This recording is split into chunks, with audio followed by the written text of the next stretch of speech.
Hello and welcome to another video review. This is HacX Twitch and Kill for technically PC, although since it's an iWAD, you can actually just port it to whatever system can actually run a Doom source port. But what you're seeing was played through the GZ Doom source port on PC. This is actually a pretty interesting first-person shooter that's really a total conversion for Doom 2 that was released as a retail product in September of 1997 by Banjo Software. It later got re-released by Rich Johnston, known as Nostromo, who was one of the original developers of the game, in October of 2010 as version 1.2, which was a slightly cleaned up version of the game, and ever since has been freely available on his website, which I will of course provide a link to in the video description box if you want to pick it up. And while it never was really much of a commercial success, they did actually start development on a sequel, HacX 2 3D, which was going to use the Quake engine, and it never really got off the ground, and all that exists of it and these current days are a few screenshots that they had of it. But of course they were pretty far behind the curve when they did release this thing. You gotta keep in mind, when this thing came out it was 1997. Quake 1 had already been out for basically a year and Quake 2 was on its way in a couple of months. So something like this was pretty much archaic at the time it came out, and most people didn't really pay it much mind. It was a $15 CD when it was released, and while it is interesting, and now it's actually a pretty rare item if you can find an actual CD copy of the game that's intact, it still ended up being little more than a footnote in history that has really spawned more of a legacy of various mods using assets from it, such as weapon sprites or wall textures and things like that, particularly when those mods had a sort of cyberpunk feel, which is pretty much what this game can be described as. And even though Banjo Software never gave anyone permission for doing that, it's just kind of become a thing. It's just kind of interesting how things like that work out. But let's really get right down to it. How is HacX as a first-person shooter? Is it simply a relic of a bygone era that is not really worth much more than a passing glance in terms of historical value? Or is it something that's actually incredibly entertaining and well worth playing? Or is it something in between? And most importantly, did it actually justify its $15 price tag, and how does being an updated, free, standalone game actually influence the final product? Let's delve right into this thing and find out. Now, as far as presentation goes, you have to keep in mind that by the time this thing came out, the Doom engine was pretty much archaic, and it had been long surpassed by other engines, including the Quake engine, which just completely supplanted it, and the Quake 2 engine, which came out a couple of months later with the release of Quake 2. So even by the standards of its day, it was incredibly dated, and that really hasn't changed. While we do have that sort of nostalgic feel with regards to it being 2.5D, a bunch of sprite work and mostly pretty decent sprite work considering what engine it's on, and considering that it was a fairly small team putting together this game, and with a pretty small budget as well. By those standards, it looks alright, even though it does certainly look, well, old. And certain things were clearly not designed for more modern resolutions. For example, when you play this on a more modern source port, like say GZ Doom or Chocolate Doom or whatever you might well play it on, and you decide to run it in a widescreen resolution, you're going to notice that some of the sprites in the first-person stuff actually clip off at certain points because they were designed for the old 4:3 aspect ratio instead of a 16:9 or 16:10 aspect ratio, which is what we're used to these days. Now, of course, something like that is not a mark against the game. I mean, it was designed for what was available at the time, which was 4:3 resolutions. And more specifically, it was running on the Doom engine, which was supposed to be running in DOS anyway, so you can definitely cut it some slack, although the visuals themselves really aren't impressive even by Doom standards. While a lot of the sprite work is very well done, namely the first-person stuff, a lot of the enemy sprites are really crude and just look bizarre. It's kind of hard to describe them in a lot of spots because they just end up being big smudges on the screen more than they end up actually being very detailed enemies. You can still tell what things are, it's just you have to stretch your imagination a bit. And while they do go for more color than what we're used to in most modern FPSs, a lot of the color scheme in this is very drab, lots of grays, lots of browns. At least when it's not throwing all kinds of funky colors and wacky art at you, which is definitely a thing in the game, and I will show you some of that here, but it's not the entirety of the game like that. Most of the game is pretty brown and gray, and that's kind of to be expected considering it's going for the more grungy cyberpunk look, and it does manage to achieve that for the most part. Now, as far as the sound design goes, once again, it is very much dated because, let's face it, by the time this thing came out, the sound effects that were actually possible through the Doom engine were pretty archaic by that point as well. So while they're decent quality for really early to mid 90s, mostly early 90s, they really were dated by the time they came out, and they're not very high quality. They do work, but not all of them sound particularly great, and some of them in fact sound very crude. And then there's the music, which I barely even remember, but some of it was catchy, some of it wasn't so catchy. There's really not too much of a unified style with it, so it only works some of the time, and it just kinda is in the background. You don't really notice it all that much, considering you're really focused more on the gameplay, which I will get to in a moment. But as dated as the presentation can be, what really matter here are the story and the gameplay, although story doesn't really matter in this game because it doesn't really have one. I mean, it does, but it's so bare bones and really just an introduction for what you're doing that you don't really give a crap, and it really goes into the gameplay portion to bring it up. The basic idea is that you are a super badass hacker named Danny Evinger, who goes into this consortium of international high-tech conglomerates in the future with cybernetic stuff going on, and you're basically going in to stop these conglomerates from causing the absolutely ridiculous amount of world chaos that's going on right now, in exchange for basically your freedom and tons of money and a microtel, which is apparently a chip kind of thing that is implanted into your cerebral lobe and is somehow able to transport you through cyberspace as if it's a sort of transportation device instead of actually just, you know, cyberspace. Point being, what little plot there is in this game is so completely and utterly ridiculous, and not only just ridiculous,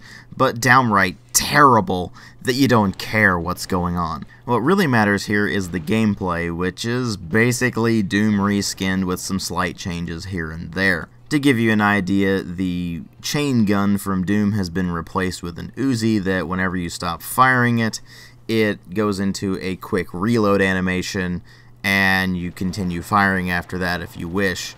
And obviously that's a fairly insignificant change, but that's the kind of stuff that really goes on with this thing. If you've played Doom, you've pretty much played this, only the levels in this are considerably less well designed than those in Doom. In fact, Nostromo himself, who I mentioned earlier currently maintains the game on his website and was one of the original developers of it, outright tells us that the game was pretty much unfinished when it was released, and they had to release a version 1.1, which fixed a few of the bugs and glitches that the game had, but introduced its own set of issues, and didn't seem to actually fix the whole game not necessarily being refined and polished problem that the game has. And by his own admission, a lot of the maps are straight up amateurish. And that's kind of the feeling you get when you play through it in general. It feels like if you took the basic gameplay of Doom, tweaked it a bit so you have slightly different weapons, you have different enemies, although a lot of them behave in pretty similar ways to those from the original Doom. For example, the large sluggish enemies that look like Mancubi in this, only they fire 3 projectiles, and those do completely and utterly absurd amounts of damage. The power-ups mostly being exactly the same, only reskinned and renamed. Such like that really does make it feel like a mod rather than a full standalone product, and that's pretty much what this is. It was pretty much a total conversion mod that they released for Doom 2 and put a price tag on it. And most of the levels just end up being completely jumbled messes that are incredibly annoying to navigate. In fact, numerous times I got completely turned around and lost, because this game suffers from labyrinthine syndrome to a pretty nasty degree. It's not quite to the same level of Marathon, where it's practically impossible to navigate some of the levels, but it's pretty damn close in a lot of respects, and it just ends up being incredibly frustrating to play more than it ends up being fun. Now that may sound kind of weird because they did build this thing on Doom's core gameplay, and as you know, Doom's core gameplay is completely fantastic.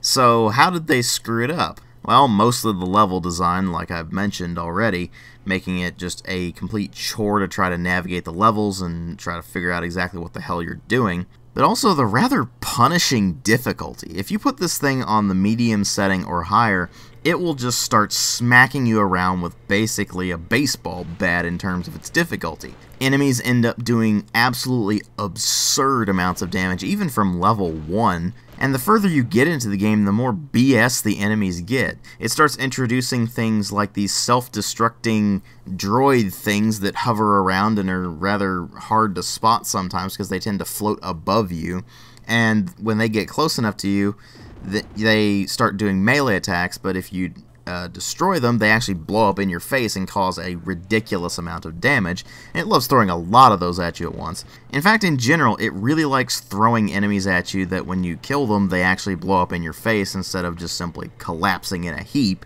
and so it ends up being incredibly irritating to actually deal with those, and you have to deal with them en masse. Not only that, but a lot of the enemies are just straight up bullet sponges, particularly once you get later in the game and you run into things like the Terminatrix and the other more powerful enemies that can basically one-shot you. In fact, there's a lot of enemies that can pretty much one-shot you, even if you have full health and armor, which is frankly ridiculous when you're playing on just the medium setting. There should really never be an enemy that one-shots you when you have full health and armor. Two shots fine, but save the one-shot stuff for the really high difficulties or the ridiculously tough enemies that basically serve as boss fights, not just enemies that you run into in the level, which is actually fairly common towards the later parts of the game. And really those two things are enough to completely tank the experience and make it just infuriating to play more than it's actually enjoyable. So the handful of moments you get where you're like, this is actually pretty cool, are so few and far between that you end up just either being bored or outright irritated with it, or downright infuriated with it. And while something like, say, Doom could be frustrating at times, rarely did it outright infuriate you unless you were going through a particularly badly designed level, which there were a few of them in Doom, but not the majority like there are in this. And so the game ends up being more of an endurance test than an enjoyable FPS experience. And not only does it feel archaic by both today's standards and even the standards of its day, it feels archaic in the bad way, like they hadn't really learned from both the original two Doom games as well as the other FPSs that were on the market by that point, because by then FPSs were pretty commonplace, and a lot of them were making mistakes, a lot of them were doing good things, and it's in that sea of FPSs that this thing just kind of gets drowned out.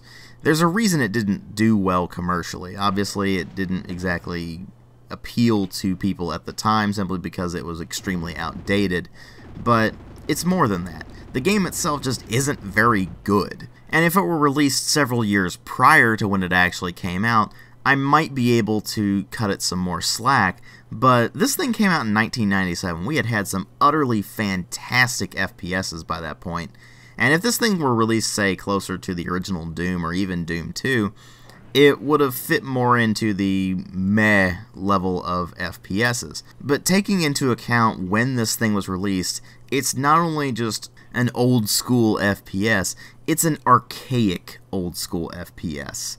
And it's not archaic in the good way. It feels backward. And it's really hard to justify putting a price tag on something like that. Now, as a free release, as basically a Doom Total Conversion mod, it works rather well, actually. It's not a particularly great mod. I mean, we've had things that have far surpassed it, obviously. But if this were simply a Doom 2 mod back in the day, and it was released for free to begin with, I could see people actually being able to get something out of it. our standards for mods were certainly not anywhere near as high as they are now. Because, I mean, let's face it, people have done amazing things with the Doom engine in the years since its release. So something like this would definitely fit in with the more archaic Doom mods that were very impressive for their time, but ultimately not particularly great in the grand scheme of things, now that we've actually seen so many mods that have actually completely changed the way the game actually works. But it's definitely pretty impressive for, say, an early to mid 90s Doom Total Conversion mod that really doesn't change the actual gameplay all that much, other than changing up some of the enemy patterns and a bit of what the weapons do. But of course, then you have to ask yourself, is that enough? And once again, if this thing were still up for sale, I would say no. But since it's a free download now, it's more in line with pretty much any other Doom Total Conversion. So instead of saying avoid it outright, I would say more, give it a try if it looks interesting to you. And if you like it, you like it. If you don't, no big deal. It's a free download. You might as well try it out if it looks like it might be your thing. Once again, I will have a link in the video description box to where you can pick this thing up if you are interested, but just keep in mind that you might have to do some fiddling with a source port in order to actually get the thing working properly.